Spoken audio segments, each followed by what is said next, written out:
یہ واقعہ ایک ایسے شخص کا ہے جسے لوگ جانتے بھی نہ تھے، مگر آسمان جانتا تھا۔ اس کا نام یونس تھا۔ یونس نہ عالم تھا نہ واعظ، بس ایک خاموش نمازی تھا۔ وہ مسجد کی صف میں کھڑا ہوتا، آواز کبھی بلند نہ کرتا۔ لوگ کہتے یہ تو بس معمولی سا آدمی ہے۔ ایک سال شہر میں سخت قحط پڑا، کام بند، رزق تنگ۔ یونس کے گھر کئی دن چولہا نہ جلا۔ اس کی بیوی نے ایک دن آہستہ سے کہا، کچھ کر لیجئے، بچے بھوکے ہیں۔ یونس نے نظریں جھکا لیں، اللہ دیکھ رہا ہے۔ اسی رات وہ مسجد گیا۔ مسجد خالی تھی، اندھیرا، خاموشی۔ یونس سجدے میں گرا، یا اللہ، میں تیرے سوا کسی کے سامنے ہاتھ نہیں پھیلا سکتا۔ اگر یہ آزمائش ہے تو صبر دے، اور اگر امتحان ہے تو کامیابی دے۔ آنسو جائے نماز کو بھگو گئے۔ اسی رات شہر کے ایک امیر تاجر کو نیند نہ آئی۔ دل میں بار بار ایک خیال آیا، فلاں مسجد جا کر کسی محتاج کو تلاش کرو۔ وہ اٹھا، تھیلا لیا اور مسجد پہنچا۔ وہاں صرف یونس تھا سجدے میں۔ تاجر نے خاموشی سے تھیلا رکھ دیا اور لوٹ گیا۔ فجر کے بعد یونس نے تھیلا کھولا، کھانا، کپڑے اور سکے۔ یونس رونے لگا، یا اللہ، میں نے کسی سے نہیں کہا تھا، تو نے کیسے سن لیا؟ قحط ختم ہوا، یونس کی زندگی عام ہی رہی۔ مگر لوگ کہتے ہیں جب یہ دعا کرتا ہے ہوا تھم جاتی ہے۔ یونس کہتا ہے، میں نہیں جانتا دعا کہاں جاتی ہے، مگر یہ جانتا ہوں کہ خالی نہیں لوٹتی۔ کہانی سلیمان نامی ایک شخص کی۔ سلیمان نہ بہت نیک تھا نہ بہت گناہوں میں ڈوبا ہوا، بس زندگی کی دوڑ میں تھکا ہوا انسان۔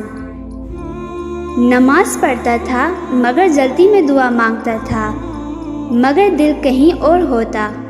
اس کی زندگی میں ایک مسئلہ ایسا تھا جو برسوں سے حل نہیں ہو رہا تھا۔ ہر دن امید کے ساتھ شروع ہوتا اور مایوسی پر ختم۔ لوگ کہتے چھوڑ دو، جو ہونا تھا ہو گیا، مگر سلیمان کے دل میں ایک ضد تھی، میرا رب زندہ ہے۔ ایک رات سلیمان کی آنکھ کھل گئی، گھر خاموش تھا، گھڑی نے 3 بجائے۔ دل میں عجیب سی آواز آئی، اٹھ جاؤ۔ وہ ہچکچایا، کل کام ہے، نیند پوری نہیں، مگر دل نے مانا۔ وہ اٹھا، وضو کیا اور کمرے کے ایک کونے میں کھڑا ہو گیا۔ نماز مختصر تھی مگر سجدہ طویل۔ وہ سجدے میں بس اتنا کہہ سکا، یا اللہ، میں تھک گیا ہوں۔ بس پہلی رات کچھ نہ بدلا، دوسری رات بھی، تیسری رات بھی، مگر سلیمان بدلنے لگا۔ دل نرم ہوا، آنکھ جلد نرم ہونے لگی، دل کے بوجھ ہلکے لگنے لگے۔ وہ اب تہجد میں تفصیل نہیں کرتا تھا، بس کھڑا ہو کر کہتا، یا اللہ، تو جانتا ہے۔ ایک دن ایسا ہوا جس کی اس نے دعا بھی نہیں مانگی تھی۔ ایک دروازہ کھلا جس کے لیے اس نے کبھی دستک نہیں دی۔ لوگ حیران تھے، یہ کیسے ہو گیا؟ سلیمان مسکرا کر کہتا، میں نے راتوں کو دروازے کھٹکھٹائے تھے۔ اصل برکت یہ نہ تھی کہ مسئلہ حل ہو گیا، اصل برکت یہ تھی کہ سلیمان کو یقین ہو گیا اللہ راتوں میں قریب ہوتا ہے۔ وہ اب بھی تہجد پڑھتا ہے، حالانکہ حاجت پوری ہو چکی ہے۔ وہ کہتا ہے، میں اب کچھ مانگنے نہیں جاتا، میں شکر ادا کرنے جاتا ہوں۔ یہ کہانی ہے یعقوب نامی ایک نوجوان کی۔ یعقوب نیک دل تھا مگر جلد غصے میں آ جاتا تھا۔ نماز پڑھتا تھا مگر ماں کی بات اکثر ٹال دیتا تھا۔ اس کی ماں ایک خاموش عورت تھی، زیادہ بولتی نہیں تھی مگر ہر بات اللہ سے کہتی تھی۔ وہ اکثر رات کے آخری پہر سجدے میں یعقوب کا نام لے کر دعا کرتی، یا اللہ، میرے بیٹے کو اپنے قریب کر لے۔ ایک دن یعقوب غلط لوگوں میں بیٹھ گیا، ایک جھگڑا ہوا، معاملہ عدالت تک جا پہنچا۔ یعقوب کو خطرہ تھا کہ سخت سزا ہو جائے گی۔ وہ گھر آیا، ماں خاموشی سے جائے نماز بچھا رہی تھی۔ یعقوب نے بے بسی سے کہا، امی میرے لیے دعا کر دیں۔ ماں نے آنکھیں بند کی، میں تو برسوں سے کر رہی ہوں۔ اس رات یعقوب کی ماں سو نہ سکی، وضو کیا، تہجد میں کھڑی ہو گئی، سجدے میں بس اتنا کہا، یا اللہ میرا بیٹا میرا نہیں تیرا ہے، میں نے تجھے امانت لوٹانی ہے۔ آنکھوں سے آنسو بہتے رہے۔ اگلے دن عدالت میں ایسا گواہ سامنے آ گیا جس کا کسی نے سوچا بھی نہ تھا۔ سچ واضح ہو گیا، یعقوب بچ گیا۔ لوگ کہتے قسمت نے ساتھ دے دیا۔ یعقوب جانتا تھا یہ دعا تھی۔ یعقوب گھر آیا، ماں کے قدموں میں بیٹھ گیا۔ امی آج سمجھ آیا آپ کا سجدہ کتنا طاقتور ہے۔ ماں نے سر پر ہاتھ رکھا، بیٹا میری دعا نہیں اللہ کی رحمت نے بچایا ہے۔ یعقوب بدل گیا، غصہ ضبط کرنے لگا، ماں کی بات کو دعا سمجھنے لگا۔ وہ کہتا ہے اگر اللہ تک پہنچنا ہو تو ماں کے دل سے گزرنا پڑتا ہے۔ سبق: ماں کی دعا رد نہیں ہوتی، ماں کا آنسو زمین پر نہیں گرتا۔ جو ماں کو راضی رکھے اللہ اسے سنبھال لیتا ہے۔ ماں کی دعا اولاد کے لیے ڈھال بن جاتی ہے۔ 100 قتل کرنے والے گنہگار کی رلا دینے والی توبہ۔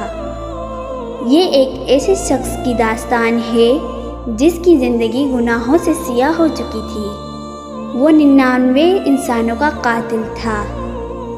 نہ اس کے ہاتھ کانپتے تھے، نہ دل میں ندامت تھی، نہ آنکھ میں آنسو، لیکن ایک دن اللہ نے اس کے دل میں ایک چنگاڑی ڈال دی۔ اچانک اس کے اندر ایک سوال جاگا، کیا میرے جیسے گنہگار کے لیے بھی توبہ ہے؟ کیا اللہ مجھے معاف کر سکتا ہے؟ یہ سوال اس کے لیے نیا تھا۔ وہ اس سوال کا جواب ڈھونڈنے نکلا۔ اسے ایک عبادت گزار شخص کا پتہ بتایا گیا۔ وہ اس کے پاس پہنچا اور پوچھا، میں نے 99 قتل کیے ہیں، کیا میری توبہ قبول ہو سکتی ہے؟ اس عابد نے گناہوں کی تعداد سنی، گھبرا گیا اور بولا، نہیں، تمہارے لیے کوئی معافی نہیں۔ یہ الفاظ سن کر گنہگار کا دل ٹوٹ گیا۔ غصے اور مایوسی میں اس نے اسی عابد کو بھی قتل کر دیا۔ اب قتلوں کی تعداد ہو گئی 100، لیکن دل کی آگ بجھی نہیں۔ وہ پھر نکلا اور اس بار ایک عالم دین کے پاس پہنچا۔ وہ کانپتی آواز میں بولا، میں نے 100 قتل کیے ہیں، کیا میرے لیے توبہ کا کوئی راستہ ہے؟ عالم نے اس کی آنکھوں میں دیکھا اور کہا، تمہارے لیے اللہ کی رحمت کے درمیان کون رکاوٹ بن سکتا ہے؟ ہاں، تمہاری توبہ قبول ہو سکتی ہے۔ وہ شخص پھوٹ پھوٹ کر رو پڑا۔ عالم نے فرمایا، لیکن ایک شرط ہے، تم اس بستی کو چھوڑ دو جہاں گناہ ہوتے ہیں، اور اس نیک بستی کی طرف چلے جاؤ جہاں اللہ کی عبادت ہوتی ہے، اور کبھی پلٹ کر مت آنا۔ وہ شخص فوراً چل پڑا، دل میں ندامت، آنکھوں میں آنسو اور زبان پر معافی کی دعائیں۔ راستے میں اچانک موت آ گئی۔ اب زمین پر ایک لاش تھی اور آسمان پر ایک فیصلہ ہونا تھا۔ رحمت کے فرشتے آئے اور کہنے لگے، یہ توبہ کر کے نکلا تھا، اس کا دل اللہ کی طرف تھا، یہ ہمارا ہے۔ عذاب کے فرشتے بولے، اس نے 100 قتل کیے ہیں، یہ کبھی نیکی تک پہنچا ہی نہیں، یہ ہمارا ہے۔ معاملہ اللہ کے حضور پیش ہوا۔ اللہ نے فرمایا، زمین ناپی جائے، دیکھو وہ کس بستی کے قریب تھا۔ جب ناپا گیا تو وہ شخص نیکی والی بستی کے زیادہ قریب تھا۔ ایک روایت میں آتا ہے کہ اللہ نے زمین کو سمیٹ دیا تاکہ وہ نیکی کے قریب ہو جائے۔ اللہ کا فیصلہ آیا، یہ بندہ میرا ہے، میں نے اسے بخش دیا۔ 100 قتل کرنے والا جنت کا حقدار بن گیا۔